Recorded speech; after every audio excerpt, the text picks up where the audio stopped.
Good morning, students. Now, in my last lecture, I was telling you about amniocentesis, right? So, this is a diagram where amniocentesis is done, and this is the baby in the uterus, right? From the injection, this amniotic fluid is taken out, and then it is tested over here for the abnormalities. Okay, so amniocentesis is a common, reliable tool for parental diagnosis that can provide a obstetrician and the patient with essential information regarding the prognosis of the pregnancy. So amniocentesis एक ऐसा process है जिसमें कि अगर pregnancy से related कोई भी problems हैं तो क्या होती है वो शुरू में ही सॉर्ट आउट हो जाती हैं और इसके लिक्विड का मतलब अगर आप चेकिंग करेंगे या उसको डायग्नोज करेंगे तो अगर कोई भी एबनॉर्मलिटी है तो that can be easily find out. Now, it is a primary tool for prenatal genetic studies. Genetic studies means if this fetus is suffering from any genetic disorder, that can also be known. One of the main use of amniocentesis is to detect the chromosomal abnormality. अच्छा, chromosomal abnormality क्या होती है कि this is it allows this trisomy है ना, trisomy या monosomy. Trisomy समझते हैं, मतलब कि वैसे तो 2 क्रोमोसोम होते हैं तो अगर एक और आ जाएगा उसमें थर्ड वाला 3 आ जाएंगे. जो पेयर होता है that is always of 2 chromosome. If one more is added to it that is called trisomy.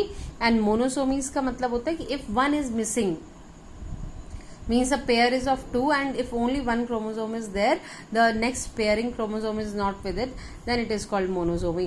So ये जो आपकी chromosomal abnormalities होती हैं that can be find out because amniocentesis it is possible to reconstruct the karyotype of an individual.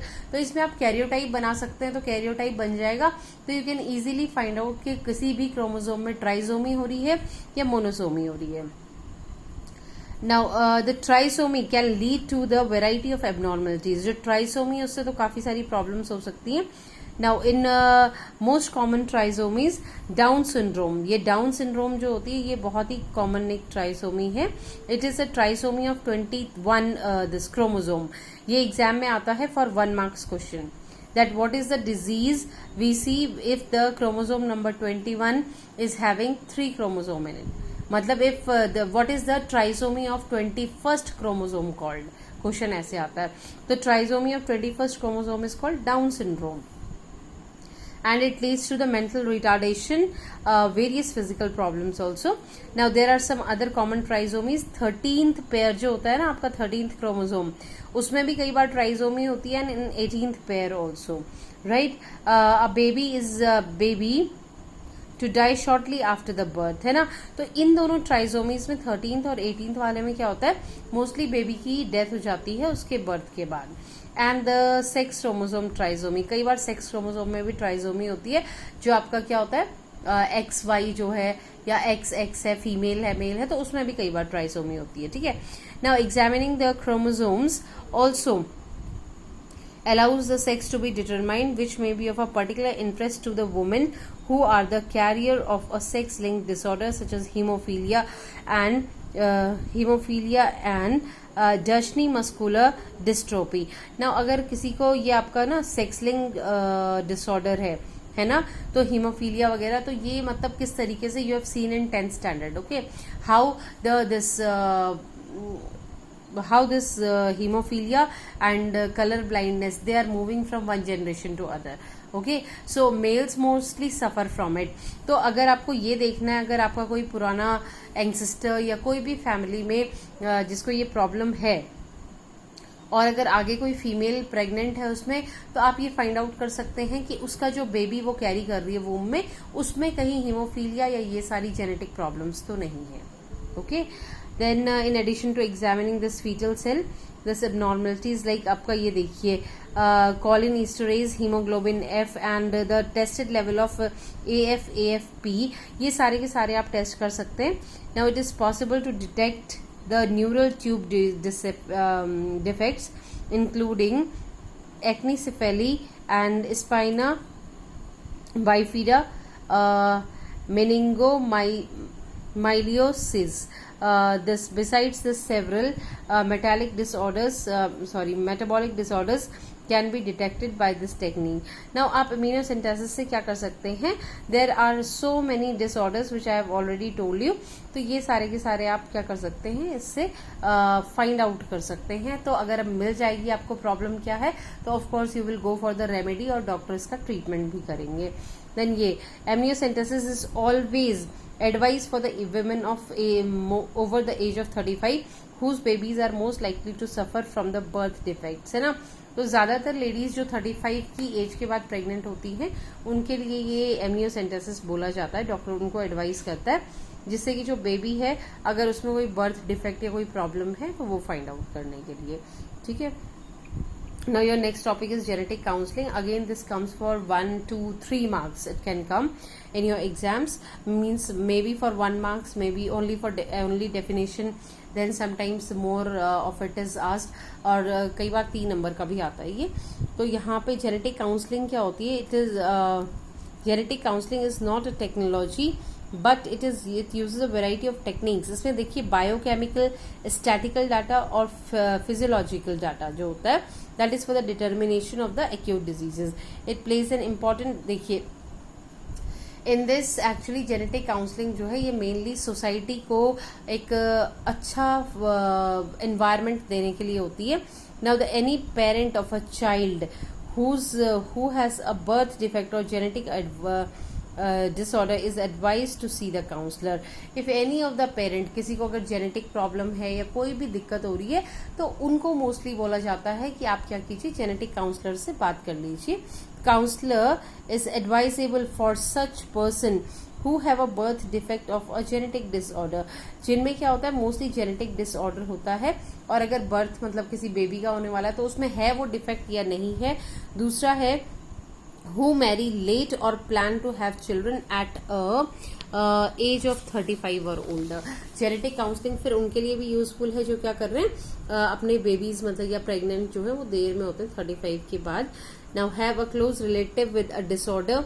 जो कि किसी के रिश्तेदार जो है मतलब आपकी फैमिली में मैटरनल या पैटर्नल फैमिली में कोई डिसऑर्डर है किसी आदमी को जो कि जेनेटिकली ट्रांसफर होता है, उसके लिए भी जेनेटिक काउंसलिंग की जाती है.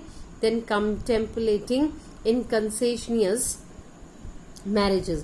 Conscientious marriages मतलब कई बार क्या होता है कि फैमिली में ही मतलब मोस्टली काफी सारे ऐसे रिलीजन्स हैं जिनमें क्या होता है कि फैमिली में ही मतलब जैसे चाचा के, ताऊ के, मामा के बच्चों से शादी कर ली जाती है. तो शादी वहां पे करेंगे तो क्या होता है कि जो वो डिजीज है ना वो उसी फैमिली में ही घूमता रहता है, मतलब वहीं सॉरी मतलब वो उनके बच्चों में भी आ जाता है. तो for that also this genetic counselling is done. Now have had 1 or more spontaneous abortion. अगर किसी फीमेल के बार बार अबॉर्शन हो रहे हैं वहां पे जेनेटिक काउंसलिंग की जरूरत पड़ती है. Have ethnic disorder such as sickle celled anaemia. अगर किसी को सिकल सेल्ड एनीमिया या इस टाइप की कोई प्रॉब्लम है वहां पर जेनेटिक काउंसलिंग की जरूरत पड़ती है.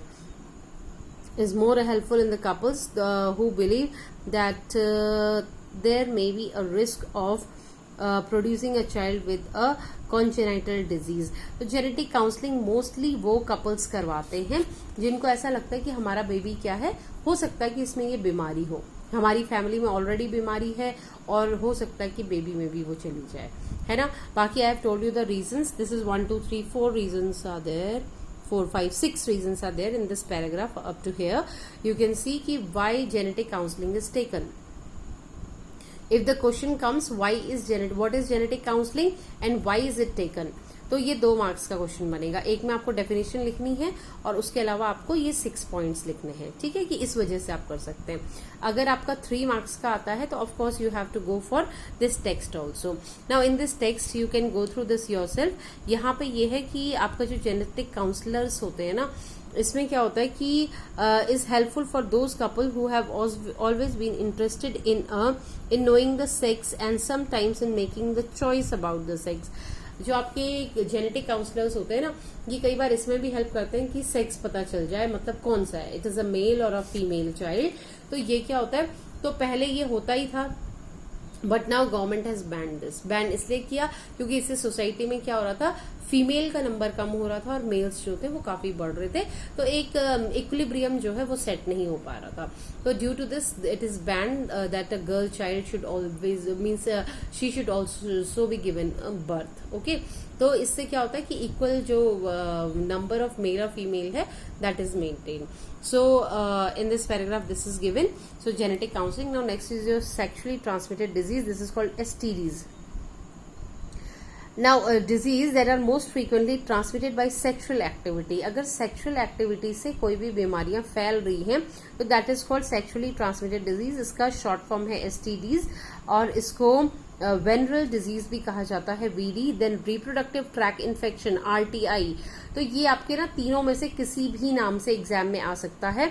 STD करके भी आ सकता है, VD करके आएगा तो भी आपको सेम आंसर लिखना है, और RTI करके आएगा तो भी आपको सेम आंसर लिखना है. So this is means these are the 3 names for STD. Okay, sexually transmitted disease. Now gonorrhoea, syphilis, genital herpes, chlamydia, genital warts, trichomoniasis, hepatitis B and AIDS, ये आपके सबसे commonly transmitted sexually transmitted disease हैं. और इनमें से genital herpes और hepatitis B and HIV infection, other disease are completely curable. मतलब इन 3 डिजीज के अलावा बाकी सारी की सारी क्योरेबल हैं. तो आपको ये भी याद रखना है, again 1 marks question, that which are the sexually transmitted disease which can not be cured completely. तो जेनाइटल हर्पेस हो गया, हेपेटाइटिस बी हो गया और HIV इन्फेक्शन हो गया. ये आप क्योर नहीं कर सकते प्रॉपरली. बाकी सारी की सारी अगर टाइम पे आपको पता चल जाएगा तो you can cure them. Now in this mostly देखिए STDs में प्रॉब्लम क्या होती है, मोस्टली इचिंग होगी, फ्लूइड डिस्चार्ज होगा, स्लाइट पेन होगा, स्वेलिंग होगी. तो these are the symptoms. Okay, then if it happens so it could lead to the complication later which include the pelvic inflammatory disease, PID. आपको ना ये जहां जहां ये शॉर्ट फॉर्म्स दिख रहे हैं ये आपको सारी जगह याद करने, because these are all 1 marks question. So pelvic inflammatory disease, तो पेल्विक आपका रीजन कौन सा होता है, लोअर एब्डोमिन वाला. तो एब्डोमिनल रीजन में इन्फ्लेमेशन हो सकता है अगर ये डिजीज क्या है, टाइम पे क्योर नहीं की गई तो. ओके, फिर फीमेल्स में अबॉर्शन हो सकते हैं, still birth, ectopic pregnancies, then infertility and even cancer भी हो सकता है. ठीक है, रिप्रोडक्टिव ट्रैक का. Therefore, the STDs are a major threat to the healthy society. One could be free from these infection. अगर STD सेक्सुअली ट्रांसमिटेड डिजीज से आपको क्या करना है, बचना है, तो उसके लिए कुछ इन्होंने यहाँ पे तरीके दिए हुए हैं. Avoid sex with unknown partners, multiple partners. Okay. Then second one is use of condoms during coitus. In case of a doubt, one should go to a qualified doctor. ठीक है, मल्टीपल पार्टनर्स के साथ physical relation नहीं होना है, condoms use करना है. And then third one is you should go if you are having any hesitation, any problem, लग रहा है कि कोई प्रॉब्लम हो रही है तो आप एक क्वालिफाइड और अच्छे डॉक्टर के पास जाइए so that you can get yourself treated. Okay, now gonorrhoea, this is again a sexually transmitted disease. And आपको देखिए इसमें क्या करना है ना, जितनी भी आपकी सेक्सुअली ट्रांसमिटेड डिजीज है, again this will come for 3 marks. ठीक है, इसमें से 1-2 जरूर आते हैं, every year they have come from here, this means the question is made. So यहां से आपको क्या करना है ना, इसका कॉजेटिव एजेंट जो ये है ना, गोनोकोकस बैक्टीरियम है ना, दिस इज, इसके बैक्टीरियम का नाम है नेसेरिया गोनोरोहिया, है ना. तो ये आपको ये कॉजेटिव एजेंट पता होना चाहिए कि इसका मतलब किस वजह से ये बीमारी हो रही है, और ये क्या है, एक बैक्टीरिया है. ठीक है, तो बैक्टीरिया का नाम पता होना चाहिए. It can effect both male and female, दोनों के जेनाइटल ट्रैक को ये क्रिएट कर सकता है प्रॉब्लम. इट में damage the eyes of a baby born from a infected mother. अगर मदर को ये बीमारी हो रही है और उसके रिप्रोडक्टिव ट्रैक में मीन्स वूम में बेबी है, तो उसकी आईज भी कई बार इन्फेक्ट हो जाती हैं इससे. Leaving a scar in front of a eye ball, मतलब एक हल्का सा जो लेयर सी होती है ना, वो आई बॉल के आगे से जम जाती है उस बेबी के. इन रेयर केसेस आर्थराइटिस में डेवलप एज अ कॉम्प्लिकेशन. कई बार अगर इसकी कॉम्प्लिकेटेड केसेस हो गए तो आर्थराइटिस भी हो सकता है. Often effects the fallopian tube, women की ये फेलोपियन ट्यूब में इफेक्ट करती है. And may result severe pelvic inflammation, ये मैंने आपको बता दिया कि पेल्विक इन्फ्लेमेशन इससे होता ही होता है. ठीक है, पेरिटोनिसिस, है ना, इसको पेरिटोनिसिस भी बोलते हैं। In both men and women gonorrhoea can affect infertility, can cause infertility, मतलब इससे इनफर्टिलिटी भी हो सकती है कि हो सकता है कि कपल जो है बेबी प्रोड्यूस ना कर पाए। ठीक है, मेल्स में सिम्टम्स देखिए, इंटेंस बर्निंग इन पेनिस 3 से 10 डेज तक क्या होगा after the sexual intercourse, then followed by a profused yellow discharge of a pus. Okay, I hope you understand. ये मेल्स में प्रॉब्लम है। देन फीमेल्स में देखिए, ऑफन प्रेजेंट्स नो सिम्टम, ये यहाँ पे थोड़ी प्रॉब्लम वाली बात हो जाती है। When you see no symptoms, कभी कभी क्या होती है ना, काफी सारी बीमारियां एसिम्टोमेटिक होती हैं। तो एसिम्टोमेटिक में क्या होता है कि पेशेंट को पता ही नहीं चलता है कि उसको कोई प्रॉब्लम हो रही है, और प्रॉब्लम पता नहीं चलेगी तो it is very difficult to take treatment, right. Now with the result that the women may have a disease without knowing and it may unknowingly affect her sexual partner। तो क्या होगा, वुमेन को तो पता नहीं चल रहा है कि that I am having any problem, and it will effect her sexual partner also, means जो उसका हस्बैंड है उसको भी क्या होगा, प्रॉब्लम हो सकती है उससे। Then it will include again pain in passing urine, ये सारे इसके वो सिम्टम्स हैं। Urinating more often than usual, discharge from the uterus, these symptoms usually start 3 to 10 days after the infection has contracted, है ना। तो जब इन्फेक्शन हो जाएगा उसके 3 से 10 दिन बाद आपको हल्के फुल्के सिम्टम्स दिखाई देने लगते हैं। फिर इसका स्प्रेड है, spread is from the genital to the other parts, मतलब जेनाइटल पार्ट से ये बाकी पार्ट्स में भी फैल सकता है। ऐसा नहीं है कि it will remain there only, ये जेनाइटल पार्ट से आपके जो रिप्रोडक्टिव पार्ट्स हैं वहां से और जगह भी फैल सकता है। इसका आपको ने ट्रीटमेंट कैसे करना है, less is promiscuous sexual activity lower the risk, है ना। तो जितनी सेक्सुअल एक्टिविटी कम होगी there will be less risk, ठीक है। देन अगेन सेम है, कॉन्डोम्स कैन बी यूज्ड, है ना। Single injection of PPF 2.4 MU with probenecid 1 gram orally, और एम्पेसिलिन, ये देखिए इन्होंने इसका ट्रीटमेंट दिया हुआ है। ये एम्पेसिलिन क्या होता है, ये आपके एंटीबायोटिक्स हैं, ठीक है, ये एंटीबायोटिक्स हैं। तो आप इसके साथ क्या कर सकते हैं, PPF 2.4, इसके साथ आप एम्पेसिलिन ले सकते हैं टुगेदर बाय माउथ, माउथ मतलब आपने टैबलेट लेनी है ये, ठीक है। तो टैबलेट लेके and then the resistant strain respond well to norfloxacin, again this is antibiotic, and ciprofloxacin, ये आपके सारे एंटीबायोटिक्स हैं। तो यहाँ पे इन्होंने ये दिया हुआ है कि ये क्योंकि बैक्टीरिया से कॉज हो रहा है, तो बैक्टीरिया क्या करते हैं, एंटीबायोटिक से मर ही जाते हैं, है ना। तो वहां पे ये ट्रीटमेंट दिया हुआ है, और बाकी अगर प्रिवेंशन चाहिए तो first and second is given. So these, तो आपको एग्जाम में actually what I want to tell you, rest of the things you can go through because same symptoms हैं आपके, एवरीथिंग इज सेम, है ना। और इसके देखिए प्रिवेंटिव मेजर्स भी बिल्कुल सेम है। ये आपको ये देखना है ये स्प्रेड किससे हो रहा है, ठीक है। लाइक सिफेलिस है, इसमें फर्स्ट सेकंड थर्ड स्टेज होती है। फिर ये स्प्रेड किससे हो रहा है, during the sexual intercourse, then physical contact with an infected person, अगर आप इन्फेक्टेड पर्सन को मतलब छू रहे हैं तो then also it can spread, ठीक है। फिर देखिए ट्रीटमेंट सेम है। तो the main thing what I want to tell you is कि ये वाले क्वेश्चंस आते हैं, 1 or 2 disease will come in exam. What you need to do is you should know कि इसका कॉजेटिव एजेंट क्या है। ये देखिए जैसे सिफेलिस का है, इन्होंने पहली लाइन में ही लिखा हुआ है, it is caused by a cork screw shaped bacterium, है ना। ये देखिए ट्रिपोनीमा, ये आपका ना ये पैलेडियम, ट्रिपोनीमा पैलेडियम जो है ये इसका पॉजिटिव एजेंट है। तो आपको बैक्टीरिया का नाम प्रॉपरली याद रखना है कि ये दिस इज ऑफ 3 मार्क्स। तो ये इन्होंने ऐसे ही डिवाइड किया होता है, 1 mark is for positive agent, 1 marks is for the symptoms, 1 marks is for the prevention, ठीक है। तो ये क्वेश्चन ऐसे ही आएगा आपको एज इट इज, जैसा ये है you have to go through and learn the things, ठीक है। फिर आपका जेनाइटल हर्पेस है, इसका ये आपका पॉजिटिव एजेंट दिया हुआ है, देखिए है ना, हर्पेस सिंपल वायरस 2, एंड इसमें दूसरा है this is virus 1 also. Then spread symptoms prevention, same is your chlamydia. Chlamydia इसमें ये मेल और फीमेल में क्या क्या सिम्टम्स शो करता है that you have to see. Then again prevention is there, genital warts and trichomoniasis, again spread है इसका, प्रिवेंशन है। हेपेटाइटिस बी जो है इसका देख लीजिए, और बाकी आपका acquired immuno deficiency syndrome, Now this is HIV, and again T lymphocytes and all means these are the again symptoms are given. AIDS कैसे ट्रांसमिट होता है ये आपको पता ही है ना, ये इसके ट्रीटमेंट्स हैं. Got my point. So this chapter is almost over. I have sent a video also. A link was given. उसमें ये सारी चीजें डिस्कस की गई थी. ठीक है, तो आपने इसमें सिर्फ सिम्टम्स पढ़ने हैं और इसका प्रिवेंशन पढ़ना है और इसका कॉजेटिव एजेंट पढ़ना है. So please keep in mind that you have to go through this. If you're having any problem, you can just contact me on my personal number. So thank you for today. We'll start the next chapter in my next session. Okay, thank you.